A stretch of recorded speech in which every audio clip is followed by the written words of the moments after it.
बिस्मिल्लाहिर्रहमानिर्रहीम।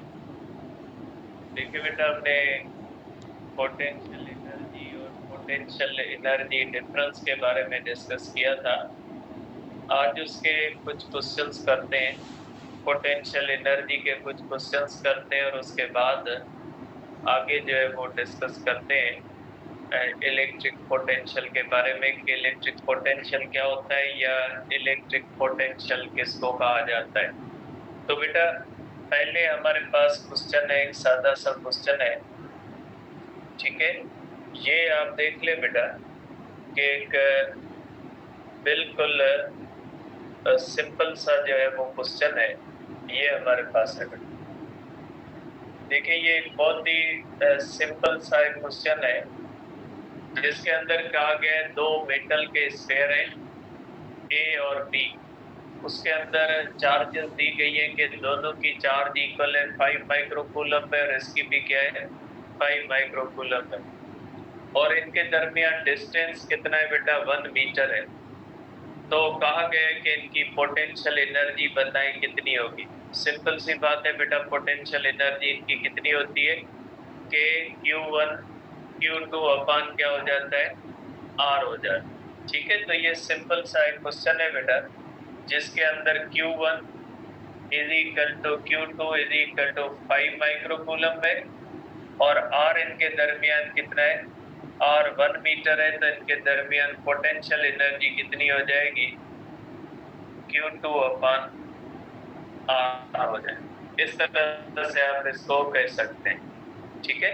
अब दूसरा क्वेश्चन देख ले बेटा कि अगर दो आपके पास नेगेटिव चार्जेस हैं, तो मैं आपको ये पहले ही बता चुका हूँ बेटा कि अगर दो नेगेटिव चार्जेस हैं तो भी उनकी पोटेंशियल एनर्जी क्या आएगी बेटा, तो भी उनकी पोटेंशियल एनर्जी पॉजिटिव आएगी। देखिए, यहाँ पे कहा गया what is the electric potential energy of two electrons separated by 2 nanometre. ठीक है बेटा, इलेक्ट्रॉन्स हैं वो एक दूसरे से कितने दूर है 1 नैनोमीटर है बेटा। आप कह सकते हैं कि ये एक इलेक्ट्रॉन है, ये हमारे पास बेटा एक इलेक्ट्रॉन है और दूसरा भी इलेक्ट्रॉन है बेटा हमारे पास। इनके दरमियान जो डिस्टेंस डी है ये 1 नैनोमीटर। अब देखिए बेटा, दोनों नेगेटिव चार्जेस हैं तो नेगेटिव इंटू नेगेटिव पॉजिटिव, तो ये फाइनल आंसर कौन सा आ गया बेटा, फाइनल आंसर आ गया पॉजिटिव। तो अगर दो नेगेटिव चार्जेस भी हैं तो उनकी भी पोटेंशियल एनर्जी क्या हो जाती है बेटा, पॉजिटिव हो जाती है। अब आ जाते हैं बेटा इस तरह से कि अगर हमारे पास ट्राइंगल का केस दिया जाए। देखिए बेटा, अगर हमारे पास इस तरह से दिया जाए कि एक ट्राइंगल है बेटा, ठीक है। अब इस ट्राइंगल के अंदर कहा जाए कि 3 चार्जेस हैं, आप बताएं इन तीनों चार्जेस की पोटेंशियल एनर्जी कितनी होगी। देखिए बेटा, इन दोनों के दरमियान होगी U13 होगी इज इक्वल टू के Q1 Q3 अपान R13 होगी बेटा। इन दोनों के दरमियान क्या हो जाएगी बेटा, 3 और 2 के दरमियान के Q2 Q3 अपान R क्या हो जाएगा बेटा 2 3 और इन दोनों के दरमियान क्या हो जाएगी बेटा 1 2 के Q1 Q2 अपान R 1 2 बेटा। तो टोटल पोटेंशियल एनर्जी कितनी हो जाएगी बेटा, टोटल पोटेंशियल एनर्जी जो होती है बेटा ये होती है algebraic sum, algebraic sum of all potential energies बेटा। जितनी भी पोटेंशियल एनर्जीज है उनका अलजेब्रिक सम। अलजेब्रिक सम का मकसद क्या होता है बेटा, अगर नेगेटिव चार्ज है तो नेगेटिव साइन रखनी है, पॉजिटिव चार्ज है तो पॉजिटिव चार्ज रखनी है। देखिए बेटा, ये नेगेटिव है ये पॉजिटिव, ये क्या हो जाएगी नेगेटिव, ये नेगेटिव पॉजिटिव, इसका आंसर क्या हो जाएगा नेगेटिव और इन दोनों का आंसर क्या होगा पॉजिटिव।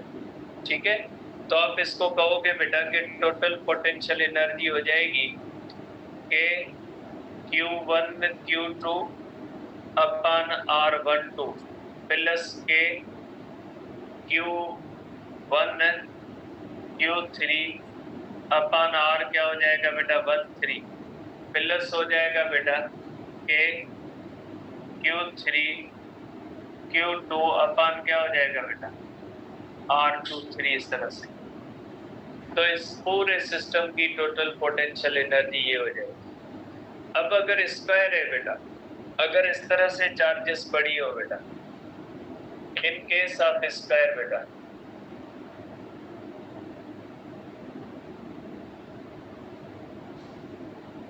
ठीक है, इन केस ऑफ स्क्वायर अगर हम देखते हैं बेटा कि हमारे पास स्क्वायर है, इस तरह से अगर हम देखते हैं बेटा कि हमारे पास एक स्क्वायर है,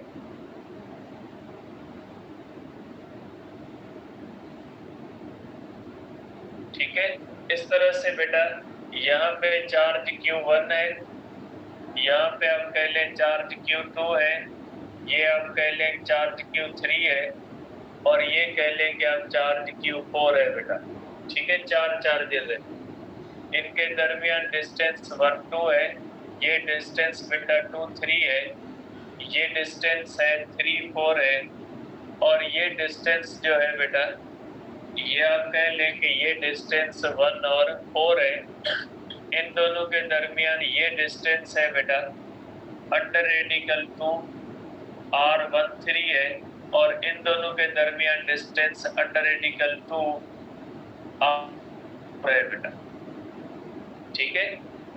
तो ये देखें बेटा, इसके अंदर 6 सिस्टम्स बनते हैं, एक पोटेंशियल एनर्जी इन दोनों की, दूसरी इन दोनों की, तीसरी इनकी, चौथी इनकी, पांचवी इनकी और छठी इनकी।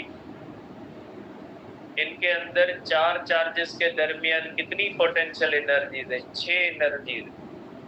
जबकि ट्राइंगल के अंदर कितनी है? ट्राइंगल के अंदर 3 है। अगर 3 चार्जेस है तो उनके दरमियान पोटेंशियल एनर्जीज 3 है। अगर 4 चार्जेस हैं तो उनके दरमियान पोटेंशियल एनर्जीज कितनी हो जाएंगी? 6। अगर 2 होगी तो उनके दरमियान 1 ही होगी, 2 के दरमियान 2 नहीं होगी, 2 के दरमियान 1 ही होगी, क्योंकि 2 के दरमियान पोटेंशियल एनर्जी 1 ही होगी। तो इसको ध्यान में रखिएगा कि कितनी पोटेंशियल एनर्जीज होती है। अब इनकी निकाल ले बेटा, इनकी पोटेंशियल एनर्जी हो जाएगी potential energy between 1 and 2 plus potential energy between 2 and 3 plus potential energy between 3 and 4 plus potential energy between 4 and 1 plus potential energy between 1 and 3 plus potential energy between 2 and 4। ठीक है, तो आप formula बना सकते हैं बेटा, इज इक्वल टू के Q1 Q2 अपन R12 plus आप कर सकते हैं कि Q2 Q3 अपन R23 बेटा, प्लस आप कर सकते हैं कि Q34 अपन आप करोगे R34 प्लस आप कर लोगे कि Q4 Q1 आप कर लोगे R14 प्लस आप कर लोगे कि Q1 Q3 upon under radical 2 of R13 बेटा, ठीक है, सॉरी R कर लोगे आप, कोई भी R कर ले बेटा। ये जो R13 होगा ना बेटा, R13 is equal to R24 is equal to R12 is equal to R24 is equal to R34 is equal to R14 बेटा, सब बराबर माने जाएंगे। ठीक है, तो आप यहाँ पे 13 लिख दें प्लस के Q2 Q4 अपन अंडर रेडिकल 2 R24 बेटा। ठीक है, अगर स्क्वायर है तो इसमें R सब के सब बराबर होंगे, इसको ध्यान में रखिएगा बेटा।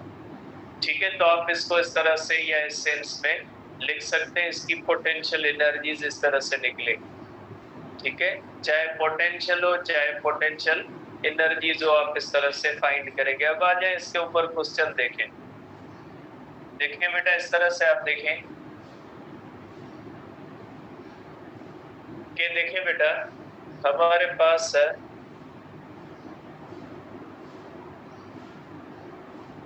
ये बेटा, देखिए ये हमारे पास बेटा एक क्वेश्चन है इसको आप देख ले बेटा।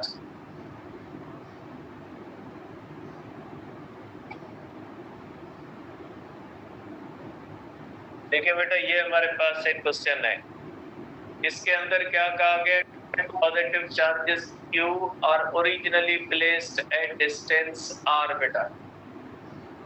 A third charge Q is placed so that an equilateral triangle is formed between the three charges.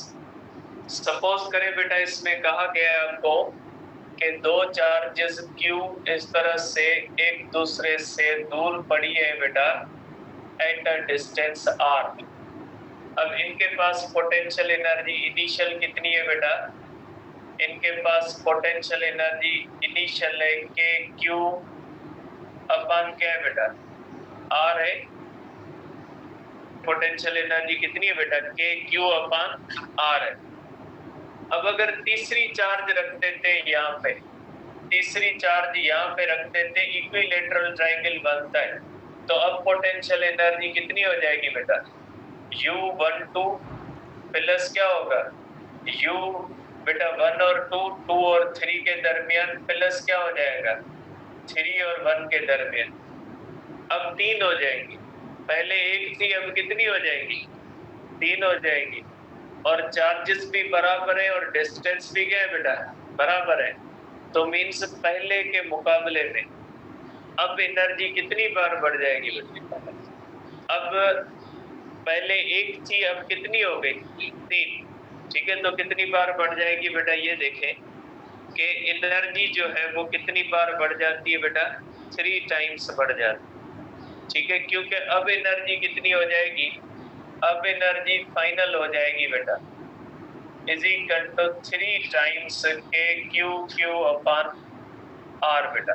क्योंकि आप इसको लिख सकते हैं बेटा फाइनल इज इक्वल टू के Q अपॉन R, के Q अपॉन R, क्योंकि चार्जेस भी सेम है, तो ये क्या हो जाएगा? 3 टाइम्स। मीन्स इनिशियल के मुकाबले में फाइनल कितनी बार बढ़ गई है बेटा?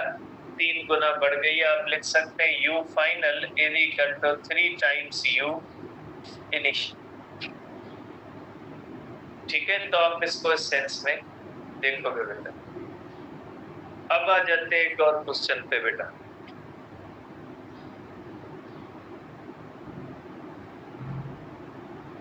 ये बेटा आप इसको देखिएगा, मैं इसको लगा देता हूँ। ये इसी टाइप का है, आप इसको देख लीजिएगा। ये थोड़ा डिफरेंट है, उससे थोड़ा कॉन्सेप्ट अलग है बेटा।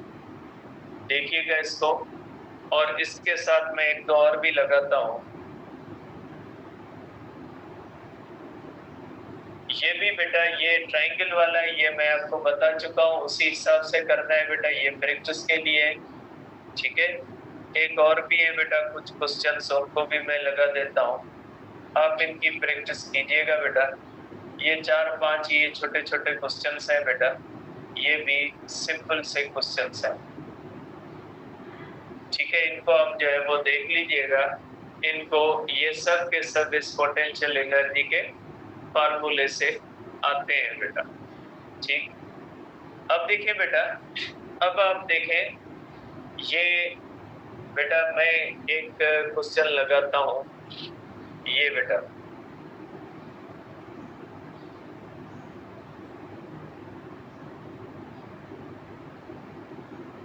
ये देखिए एक डिस्कशन का क्वेश्चन है। जिस तरह से रात मैंने ग्रुप में भेजा था बेटा, अल्लाह ताला के बंदे, शॉर्ट क्वेश्चन और एमसीक्यू के दरमियान फर्क तो महसूस कर ले, बाकी आपकी मर्जी है। क्वेश्चन और एमसीक्यू को तो ये जान ले कि ये क्वेश्चन है या एमसीक्यू है, बहरहाल आपकी मर्जी। A proton is moved to the left in a uniform electric field बेटा। कि कौन मूव करता है बेटा? प्रोटॉन मूव करता है। That points to the right, और इलेक्ट्रिक फील्ड किस तरफ पॉइंट करती है बेटा? राइट की तरफ। बनाए आप बेटा, इसको आप कह लें कि ये क्वेश्चन 1 है, ये कह लें कि क्वेश्चन 1 है बेटा, और इसको कह लें कि ये क्वेश्चन बेटा 2 है। तो क्वेश्चन 1 है। क्वेश्चन 1 कहता है कि इलेक्ट्रिक फील्ड क्या है बेटा? इलेक्ट्रिक फील्ड टुवर्ड्स राइट है, और प्रोटॉन किस तरफ मूव करता है बेटा? प्रोटॉन मूव करता है टूवर्ड्स लेफ्ट बेटा, इस तरह इसकी पोटेंशियल एनर्जी बढ़ेगी या कम होगी बेटा? बढ़ेगी, क्योंकि अगर इलेक्ट्रिक फील्ड ऐसे, इसका मकसद है इस साइड पे क्या है, पॉजिटिव चार्ज, इलेक्ट्रिक फील्ड हमें अगर पॉजिटिव चार्ज के करीब आएगी तो पोटेंशियल एनर्जी क्या होगी, बढ़ेगी। तो आप क्या कहोगे बेटा इसके अंदर कि D decreases, potential energy increases बेटा। आ जाते हैं क्वेश्चन 2 को देख ले बेटा। क्वेश्चन 2 के अंदर क्या कहा गया बेटा? क्वेश्चन 2 के अंदर कहा गया बेटा कि वही इलेक्ट्रिक फील्ड है बेटा, वही इलेक्ट्रिक फील्ड है इस तरह से। अब इसके अंदर एक इलेक्ट्रॉन किस तरफ, वो an electron is move to the left, left में मूव करे बेटा, इलेक्ट्रॉन है। अब अगर इलेक्ट्रॉन लेफ्ट की तरफ मूव कर रहा है क्या होगा बेटा?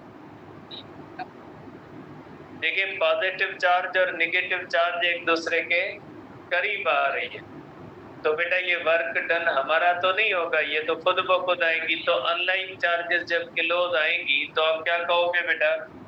आप कहोगे कि डी क्या होगा बेटा? D decreases, potential energy decreases बेटा। पोटेंशियल एनर्जी क्या हो जाएगी? डिक्रीज, क्योंकि ये अनलाइन चार्जेस है और ये कौन सी है बेटा? लाइन चार्जेस है। अब यहाँ से एक शार्ट पॉइंट आती है बेटा कि अगर पॉजिटिव चार्ज अगेंस्ट मूव करेगी तो पोटेंशियल एनर्जी इंक्रीज होगी, अगर positive charge in the direction move करेगी तो पोटेंशियल एनर्जी क्या होगी? डिक्रीज। आप इसको कह ले बेटा, यहाँ पे लिख ले, इसको यहाँ पे लिख ले बेटा कि if positive charge moves against E, potential energy increases। ठीक है, if positive charge moves in the direction of E, potential energy decreases बेटा। ठीक है, इसी तरह से if negative charge moves against E, potential energy decreases. ठीक है, if negative charge moves in the direction of E, potential energy increase. ठीक है, ये शार्ट पॉइंट भी हम इसके अंदर बना सकते हैं बेटा। तो ये हो गए हमारे पास पोटेंशियल एनर्जी और उसकी चंद चीजें बेटा। उसके बाद अब हम डिस्कस करते हैं बेटा पोटेंशियल डिफरेंस के बारे में कि पोटेंशियल क्या होता है या पोटेंशियल डिफरेंस क्या होता है।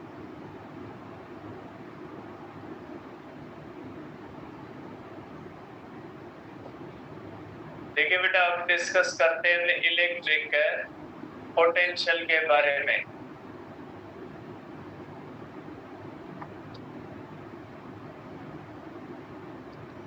अब इसके अंदर पहले हम डिस्कस करते हैं बेटा इलेक्ट्रिक पोटेंशियल डिफरेंस बेटा।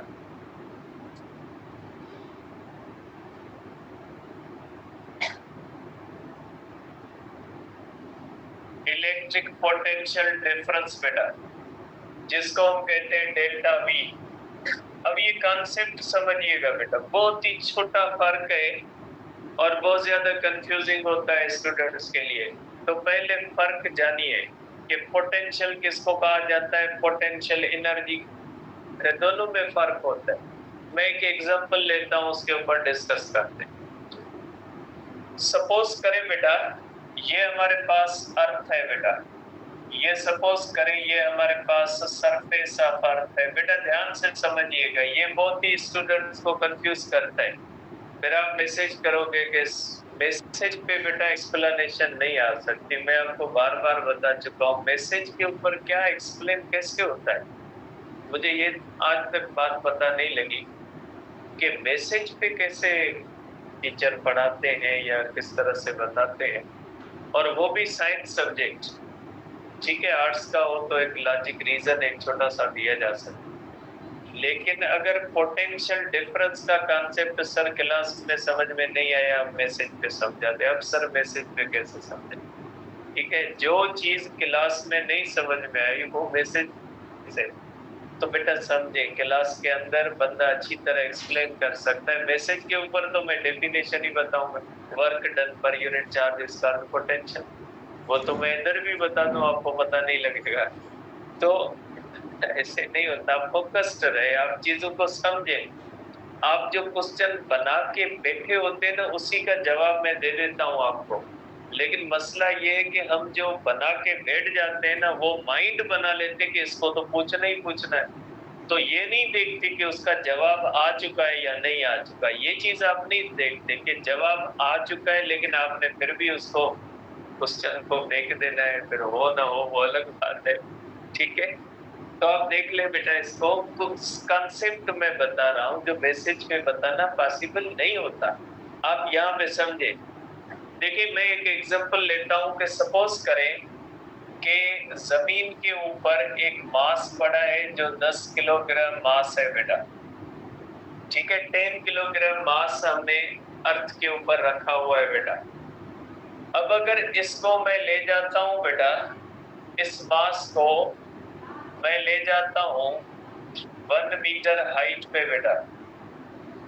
ठीक है, तो यहाँ पे इसकी पोटेंशियल एनर्जी की चेंज कितनी आई बेटा, क्योंकि जमीन के ऊपर जाएंगे पोटेंशियल एनर्जी की चेंज आएगी। ये पोटेंशियल एनर्जी की चेंज का फार्मूला होता है mgh। मास कितना है बेटा 10, g की वैल्यू आप 10 रख ले, इनटू हाइट 1 लिख ले, ये 100 जूल। ठीक है, आप कहोगे कि potential energy change in 10 kilogram mass is equal to the 100 joule when it moves 1 meter height बेटा। मीन्स अगर 10 किलोग्राम की बॉडी को जमीन से 1 मीटर ऊंचा आप ले जाते हो, तो उसको आप कितना वर्क करते हो 100 जूल, और वही 100 जूल उसकी पोटेंशियल एनर्जी को इंक्रीज कर देता है। तो आप कहोगे कि ये किसके बराबर हो जाती है, ये बराबर हो जाती है वर्क डन के बराबर। ठीक है, अब ये बात समझ गए कि अगर 10 किलोग्राम की बॉडी है, उसको जमीन से 1 मीटर ऊंचा ले जाते हो, तो उसके अंदर वर्क कितना करना पड़ता है 100 जूल। आप कहोगे कि उस बॉडी की पोटेंशियल एनर्जी कितनी चेंज हुई है 100 जूल उसकी पोटेंशियल एनर्जी चेंज। ये पोटेंशियल एनर्जी है, पोटेंशियल एनर्जी की चेंज हमेशा वर्क के बराबर होती है, और उसका यूनिट वही होता है जो वर्क का होता है। ठीक है, अब आ जाए पोटेंशियल पे, अब आ जाते हैं ग्रेविटेशनल पोटेंशियल पे बेटा। ग्रेविटेशनल पोटेंशियल का मकसद होता है बेटा potential energy per unit mass या वर्क पर यूनिट मास। तो ये हो जाएगा बेटा 100 joule upon 10 kilogram is equal to 10 kilogram per joule. ये पोटेंशियल होता है कि 10, अब समझे, कान खोल के सुने कि अगर 10 किलोग्राम की बॉडी है, उसके ऊपर 100 जूल वर्क हुआ, तो आप कहोगे उसकी पोटेंशियल एनर्जी कितनी है 100 जूल। मीन्स जितना वर्क हुआ वो किसके इक्वल माना जाएगा, उस बॉडी की पोटेंशियल एनर्जी के। 10 किलोग्राम के ऊपर 100 जूल वर्क हुआ, उसकी पोटेंशियल एनर्जी कितनी है 100 जूल है।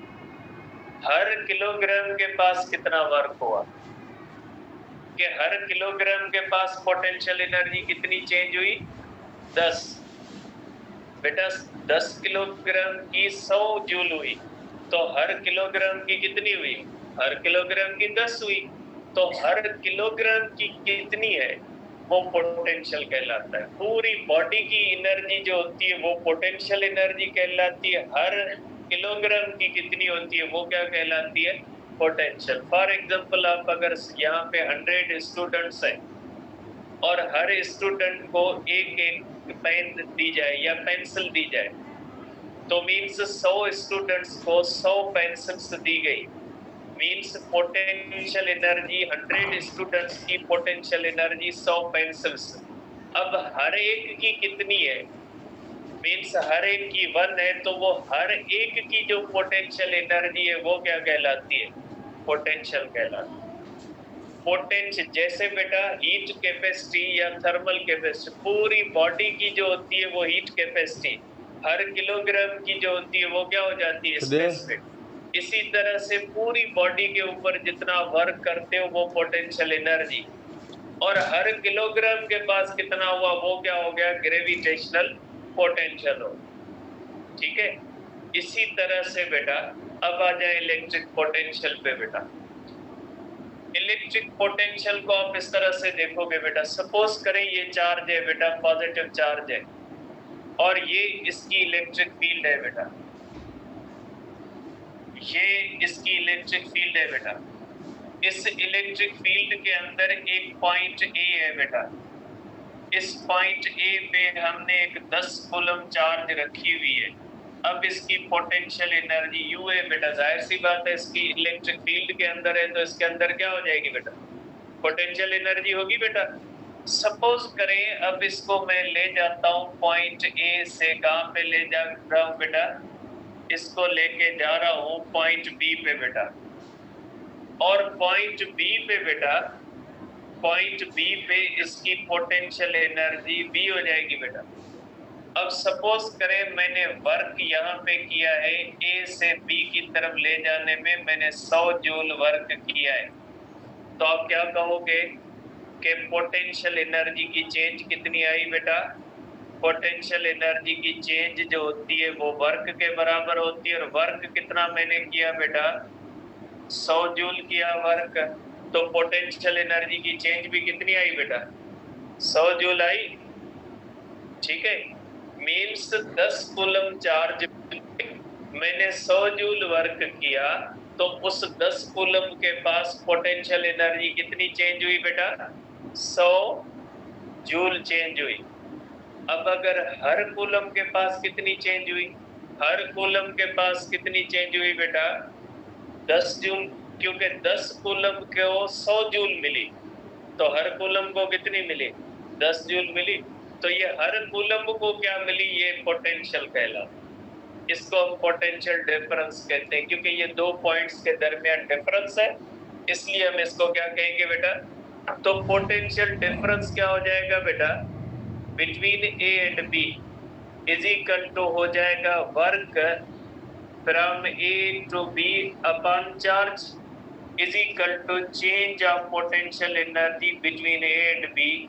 ये हो जाएगा चार्ज इज इक्वल टू, आप कर लोगे बेटा, 100 joule per 10 coulomb is equal to 10 joule per coulomb. ये इसको आप कह सकते हैं 10 वोल्ट, क्योंकि जूल पर कूलम किसके बराबर होता है? वोल्ट। तो बेटा आप कहोगे कि 10 कूलम के ऊपर 100 जूल वर्क हुआ, मीन्स 10 कूलम की पोटेंशियल एनर्जी कितनी चेंज हुई? 100 जूल। हर कूलम की जो चेंज होती है उसको हम क्या कहते हैं? पोटेंशियल कहते हैं। सिंपली पोटेंशियल का मकसद है potential energy per unit charge, और पोटेंशियल एनर्जी वर्क के बराबर होती है। पोटेंशियल किसके बराबर होता है? Work per unit charge. Potential energy का यूनिट जूल होता है, और पोटेंशियल का यूनिट कौन सा होता है? जूल पर कूलम्ब होता है। बिजली आप इस्तेमाल करते हो घरों के अंदर, उसमें आपने लिखा हुआ होगा, देखा होगा 220 वोल्ट है। 220 वोल्ट का क्या मकसद है? 220 वोल्ट का मकसद है कि आपके घर में जो करंट आ रहा है उसमें हर कूलम्ब चार्ज के पास कितनी एनर्जी है? 220 जूल है। 220 वोल्ट का मकसद है आप जो वापडा की लाइन से करंट हासिल कर रहे हो, उस करंट के अंदर हर कूलम्ब चार्ज आपको कितनी एनर्जी दे रही है? 220 जूल दे रही है। अगर लाइट डिम हो जाती है 150 वोल्ट हो जाता है, लाइट डिम होती है, हम कहते हैं ना वोल्टेज ड्रॉप हो गया। वोल्टेज ड्रॉप का मकसद ये नहीं कि चार्जेस आना कम हो गई, चार्जेस वैसे ही आ रही है, लेकिन अब उनके पास एनर्जी कम हो गई। लाइट डिम हो गई, 150 वोल्ट हो गया, इसका मकसद है जो आपके पास वापडा की बिजली आ रही है उसके हर कूलम्ब के पास कितनी जूल एनर्जी है? 150 जूल एनर्जी। ठीक है, तो ये पोटेंशियल और पोटेंशियल एनर्जी होता है। जैसे आप देखें हमारे घरों के अंदर जो एयर कंडीशन होते हैं वो 220 वोल्ट पे तो चलते, डिम लाइट में नहीं चलते। क्यों नहीं चलते? इसलिए कि जब रेफ्रिजरेटर बनाया जाता है तो रेफ्रिजरेटर को कहा जाता है कि भाई आपके पास जो हम हर कूलम्ब भेजेंगे वो आपको 220 जूल देगा और आप काम करते रहिएगा, और वो काम करता रहता है। लेकिन लाइट डिम हो गई, 150 वोल्ट हो गई, तो हर कूलम्ब अब उसको 220 जूल एनर्जी नहीं दे रहा, उसको कितनी दे रहा है?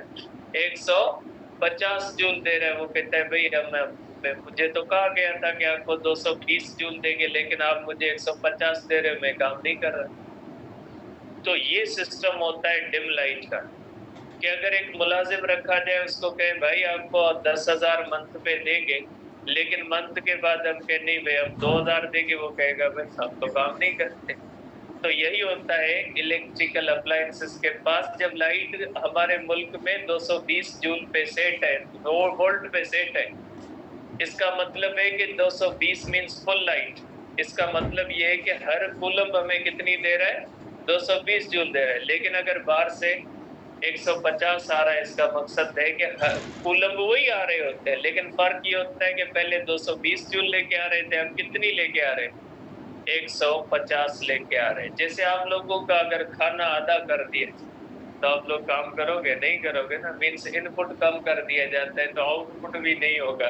तो इस तरह से होता है बेटा, आप इसको देखोगे। अब इसका अगर फार्मूला करें बेटा, तो पोटेंशियल डिफरेंस का अगर फार्मूला करते बेटा, तो वर्ग ए बी अपन चार्ज, और ये हो जाता है बेटा पोटेंशियल एनर्जी का डिफरेंस अपन चार्ज बेटा। और पोटेंशियल एनर्जी की डिफरेंस का हमने फार्मूला किया था बेटा, E dot delta R upon Q, Q गया क्यू में बेटा E डॉट डेल्टा आर। तो पोटेंशियल डिफरेंस का फार्मूला क्या हो जाएगा बेटा?